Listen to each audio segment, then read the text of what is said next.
Would you open a motel room suitcase if it had your name on it and felt heavy like a secret? Or would you call the front desk and pretend you never saw it? What if inside you found $70,000 in cash, a first-class ticket for 6 a.m., and a handwritten note from your grandmother who died 6 months earlier? Be honest. Would you get on that plane, or would you freeze and let your life keep shrinking? I got on the plane, and that one choice flipped my entire life. Room 12 at the Riverside Motel smelled like mildew-old cigarettes and the kind of regret you taste in the back of your throat. The ceiling stain over my bed looked like a dragon, then a broken heart, then finally my own face if I stared too long. 3 weeks there had taught me something I never wanted to learn. Quiet can be expensive. It charges your voice first, then your friends, then your self-respect. I was 29, college-educated, the public face of a charity I helped build, and I was eating convenience store ramen in a room with a door that stuck unless you lifted while you turned the knob, you know what I mean. The knock came like a verdict. Miss Sienna Michaels. It was Randy, the manager. 60-something kind eyes that had watched a lot of people run out of luck. He lifted a dusty leather suitcase like it might bite. This was in Lost and Found. Been here about 4 months. Has your name on it. My name. In neat handwriting. My old address crossed out and below it in the same careful script, hold for arrival at Riverside Motel. A chill ran straight through me. Who dropped it off? I asked. Older lady Black, maybe 70, he said, scratching his jaw. Paid us to keep it safe, said you'd come eventually. Sorry, it took me a while to get through the storage room. I shut the door and set the suitcase on the bed. I didn't touch it. Not at first.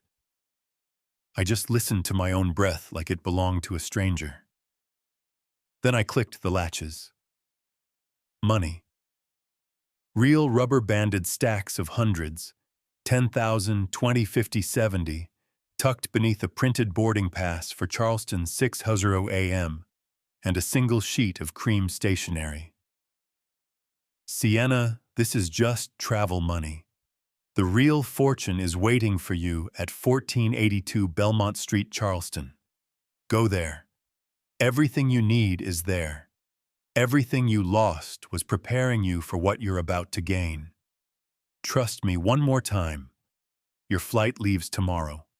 Don't miss it. The handwriting punched straight through me. The loop on the R, the pressure on the downstrokes. Grandma Ruth. She'd always written like she was carving truth into paper. She'd been gone 6 months, a fact that still felt unreal because I missed her funeral. My billionaire husband at the time had told me we had a corporate offsite. Business first, baby. She'd understand. I believed him. If it were you, what would you have done? Yeah, that happened. My phone buzzed. Unknown number. I know you found the suitcase. Get on that plane, Sienna. Your grandmother wanted you to have what she built. Don't let them win by staying in that motel room. Them. Julian and Cassandra. My husband and my best friend. If you're already clenching your jaw, same. Quick rewind. Not long, I promise. 3 months earlier, I woke in Egyptian cotton, the kind of sheets that make morning feel expensive. Custom silk curtains softened the light. Our housekeeper knocked like a memory. Green smoothie, avocado toast, fresh berries, the whole optimized life playlist. Julian's side of the bed was empty because since when does a billionaire sleep past 5? I had a board meeting for our foundation at 9, lunch with Cassandra at noon, a gown fitting at 3. If you've never lived in a life that's curated like a museum, let me translate. My calendar wasn't mine and hadn't been for a while. At lunch, Cassandra looked like a magazine cover in a red dress and new perfume. We were scholarship girls in a sea of trust fund babies back in college, and she'd taught me how to order salads in restaurants where women are expected to order salads. We have to look like we belong, she'd say, smiling like a secret. She sipped her sparkling water, tipped her head. How's Julian? Busy, I said in the wife voice I wore like an outfit. Always busy. Have you thought about getting more involved with his company? Her eyes had that bright, too interested shine. Men like Julian connect through the work. I smiled not because I agreed, but because I had learned that smiling was safer than telling the truth in certain rooms. What I didn't know then, she was already involved, and not just with the work. That night, walking past Julian's home office, I noticed the door cracked an inch. Rare. The laptop glowed. Cassandra's name sat on the screen like a dare. I clicked. Then I clicked again. And then the bottom fell out. Emails, texts, photos. I will never unsee plans for when to discard me after the valuation popped and the gala press cycle faded. She's useful for the foundation and image, but she's boring. You make me feel alive. Words can cut bone if you say them cold enough. He came home at midnight whistling. Actually whistling. Long meeting, I asked, my voice steady because sometimes shock makes you sound brave. Investors, he said, loosening his tie, heading for the stairs. Must be hard work sleeping with my best friend. He didn't deny it. He didn't even flinch. He calculated. How long have you known? Then you signed a prenup. You'll get what's specified. The way he said specified made my skin crawl. I slapped him. Not proud, just honest. He called it assault and told me he wouldn't press charges. Then he said I needed to be out by the end of the week. That's how fast a life can vanish when someone else owns the locks. By the time I checked into the first hotel, the board had voted me out of the foundation I built. Corporate cards canceled. Mutual friends stopped picking up. And one HR director texted a friend that Julian told people I was difficult and took credit for his ideas. I had $3,000 in my personal account, a suitcase of clothes I could prove were mine, and a brand new education in how power behaves when it's bored. Week 3, I ran out of money and landed at the Riverside Motel. $40 cash stains with origin stories I did not want. That's when a Charleston attorney called about my grandmother's estate. Substantial, he said, and I felt shame hit me like a wave because I had missed her funeral and I couldn't afford the flight to fix anything. That same night, someone texted me Julian's hotel and room number with Cassandra. I blocked it. That's when Randy knocked with the suitcase. Pattern interrupt. This is the fork in the road, the choose-your-own-adventure moment. I could have called the police. I could have turned the money in and gone back to staring at that ceiling stain. Or I could trust a dead woman's handwriting that had never lied to me once. I split the cash between a money belt, my shoes, and a slashed lining I stitched shut like a smuggler. I set 3 alarms for 3 a.m., whispered, "Okay, Grandma," to the ceiling, and closed my eyes for the first real sleep I'd had in weeks. Stick around because what happened next will blow your mind. Charleston smelled like salt and flowers, the exact opposite of the gray I left behind. Palmetto trees, pastel houses, iron gates that had outlived a dozen owners, gas lamps flickering like the city wanted to remember itself. The driver glanced at me in the rear view, visiting family. Something like that, I said, forehead pressed to the window like a kid. We turned onto Belmont Street, and there it was. A 3-story brick building with black shutters and a bright blue door, a hand-painted sign over the glass, Ruth's Antiques and Restorations. I froze on the sidewalk. Grandma's name. In paint. In public. Inside, hardwood floors and quiet glory. Victorian tables with stories tucked into their joints, mirrors that had watched 100 faces age, lamps that made a room feel honest. A well-dressed black man in his 60s was turning the key. He saw me and smiled. "We're just opening, but you're welcome to browse." "I'm looking for Howard Brooks," I said. "You're Sienna," he said, relief softening his shoulders. I'm Howard. Your grandmother was a dear friend. He led me through the showroom into a small office that smelled like lemon oil and old leather. He pulled a thick folder and laid out papers like a dealer laying down a straight flush. Ruth was private, he said gently. She came to see me not long after your wedding. She wanted to protect what she'd built so it would go to you and only you. He slid the first sheet toward me. The building purchased in 1985 for $80,000, now appraised around $2.3 million. The business, including inventory, estimated at $1.8 million. Investment accounts at $4.7. Life insurance, $500,000. Total roughly $9.3 million. I didn't breathe. I didn't cry. I just felt the floor shift like someone had quietly moved a wall and revealed a whole other room in my house. There's one more thing, Howard said, handing me a sealed envelope with a tiny wax stamp. She wanted you to read this alone. I nodded. He closed the door. Ruth's handwriting filled 3 pages. How she bought a writing desk for $50 and sold it for $800. How she kept 3 jobs while building this place, one weekend estate sale at a time. How she saw Julian talk over me at dinner and watched my eyes dim. I wanted to rescue you, she wrote, but if I rescued you too soon, you would spend my money trying to make him love you. You needed to learn you could survive. Then I could give you the tools to build. One line I taped in my head, you are not small or quiet or decorative. You come from women who survived. It's your turn. Read that again. If nobody has ever said that to you, take it now. When I finished, I laughed and cried at the same time because grief and gratitude are siblings. Howard came back in, slid a key across the desk. There's an apartment upstairs. She lived there. It's yours. The apartment had tall windows, exposed brick 2 bedrooms that felt like hugs, and light that made everything look honest. On the nightstand, a journal. The last entry 2 weeks before she died. Sienna will come home soon. Julian will show his true colors. I've built a place for her to land. Everything is ready. I sat on the edge of the neatly made bed and said, I'm here, Grandma, to nobody and to her. The business came with 3 people who felt like a welcome home sign.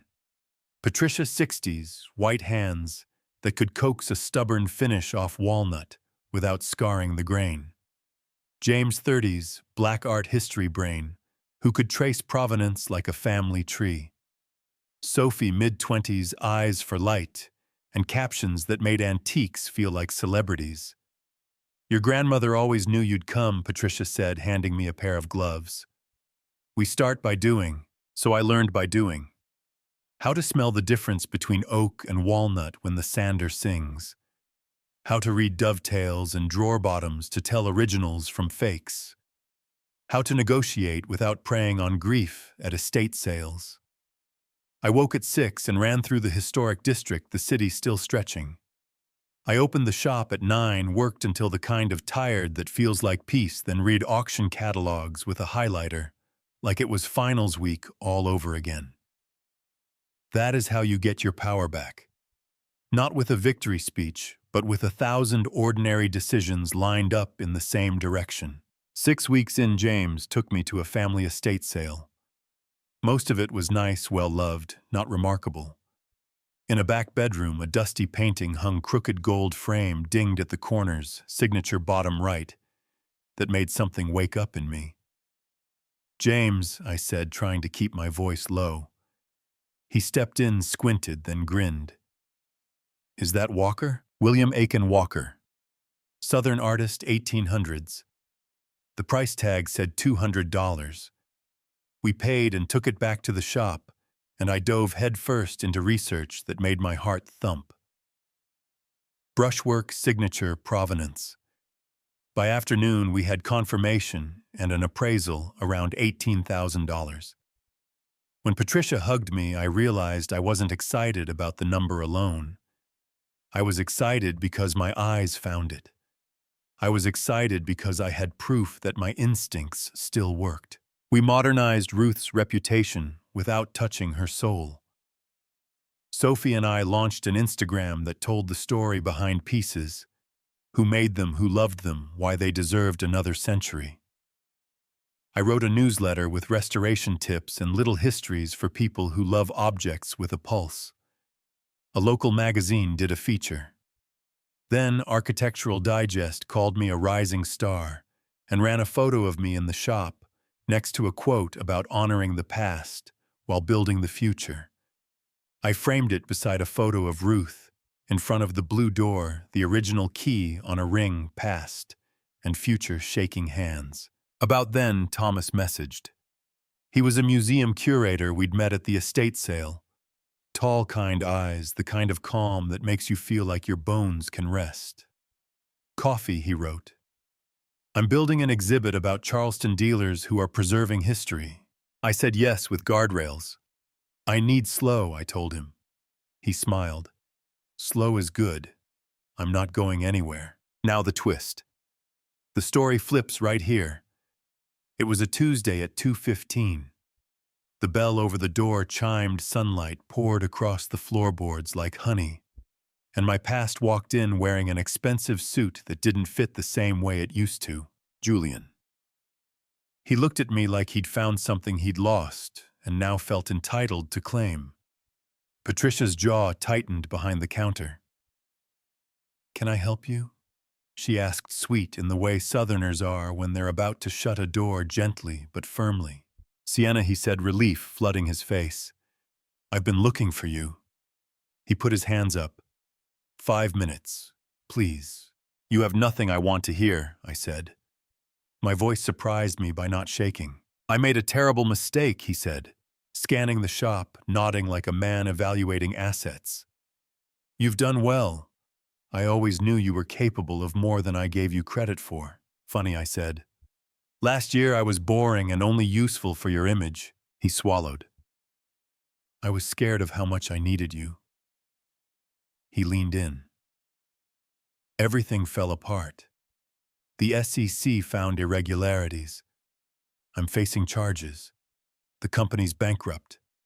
Cassandra left months ago. I have nothing. Pause.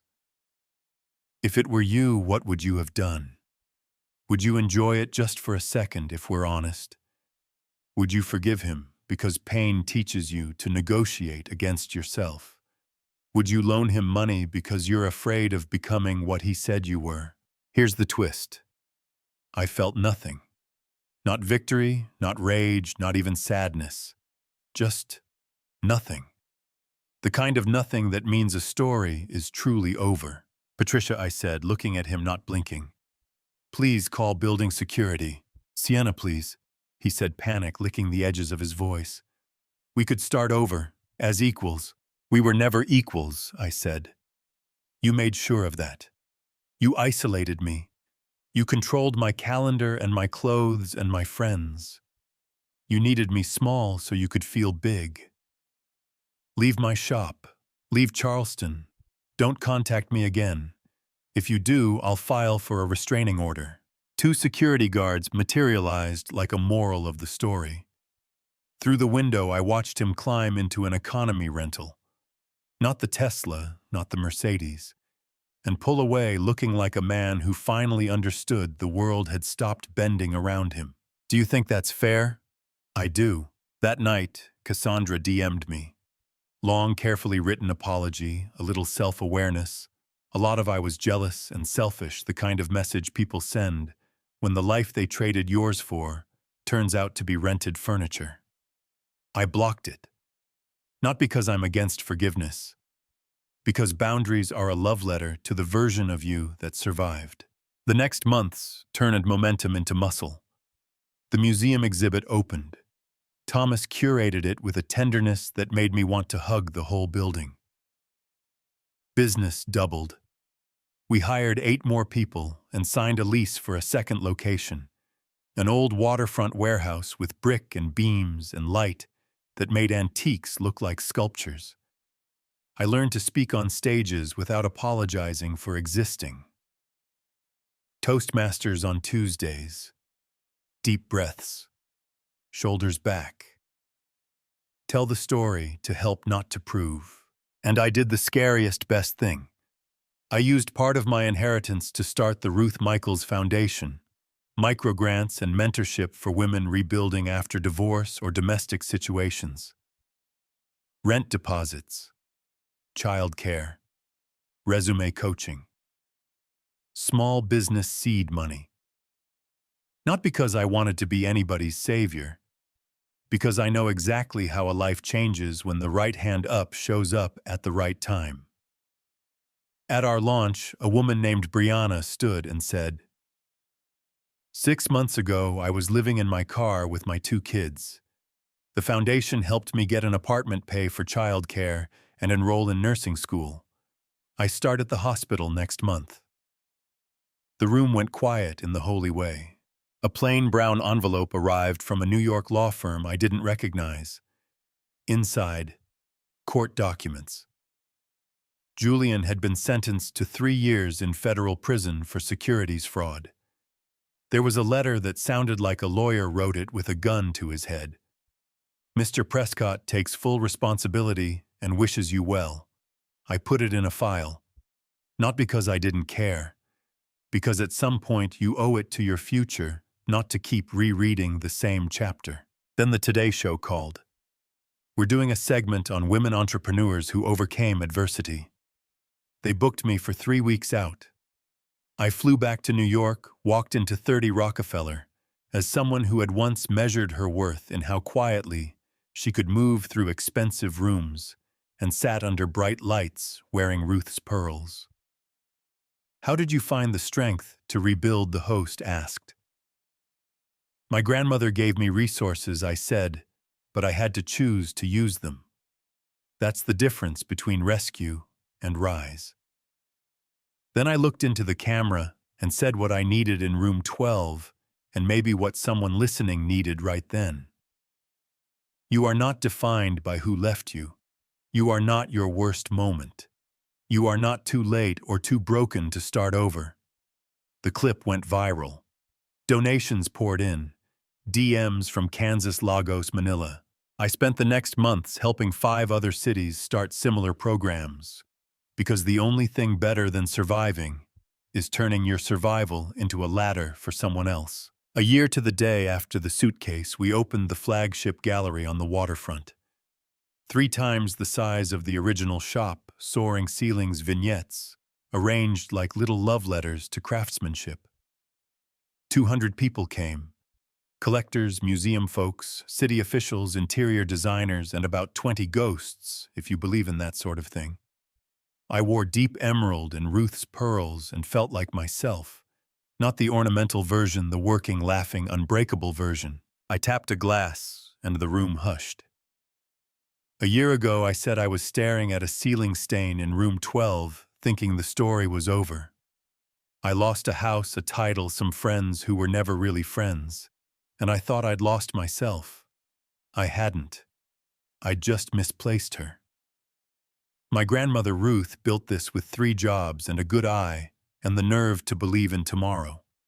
She left me money, yes, but more than that, she left me a challenge. Build a life that isn't borrowed. Tonight is about that. We raised our glasses to Ruth, to second chances, to building something real.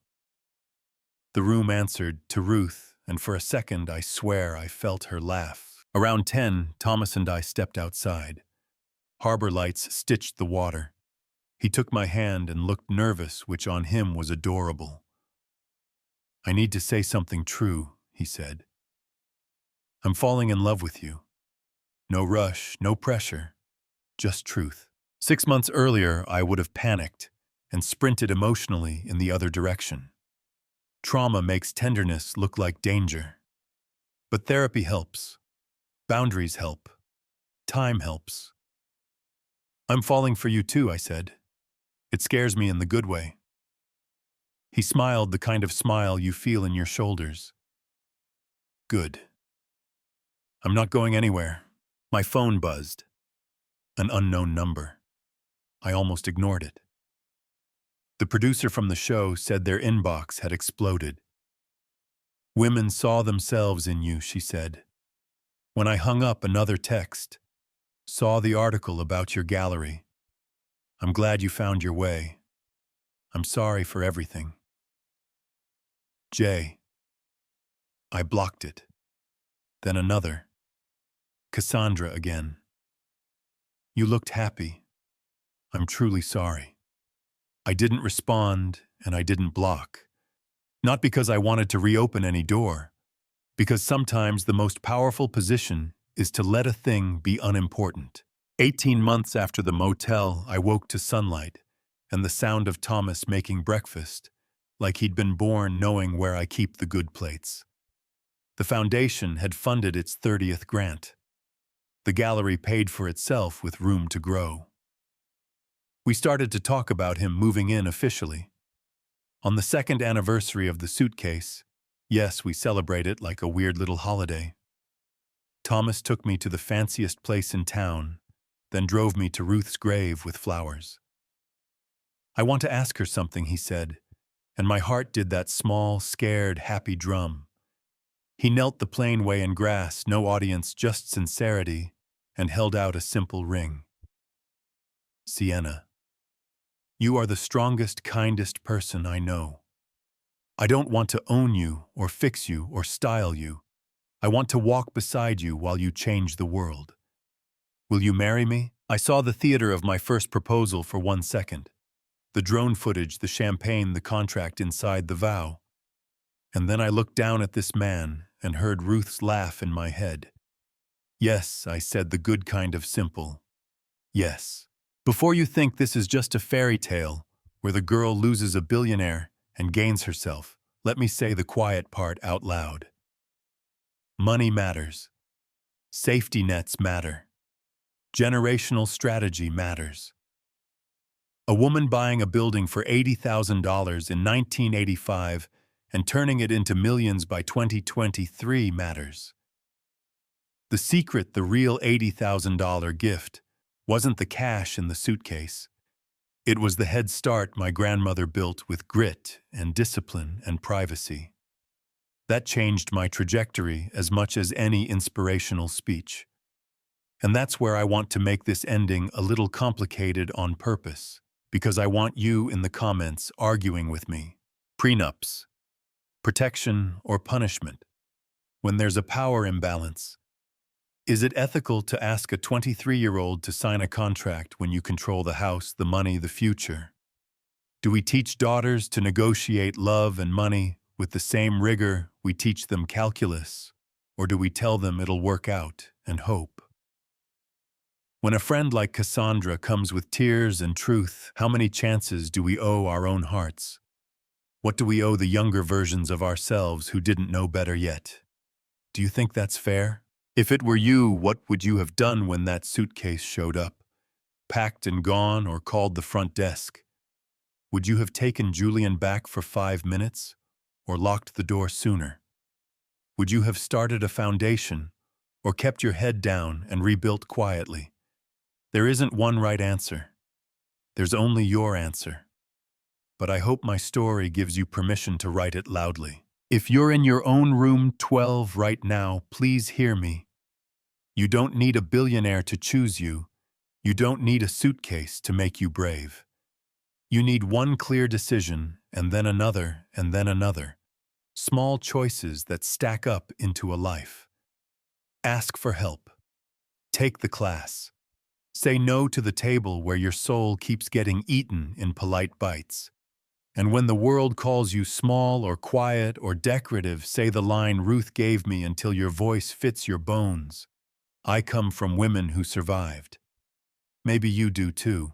If you stayed to the end, thank you. Now do me a favor.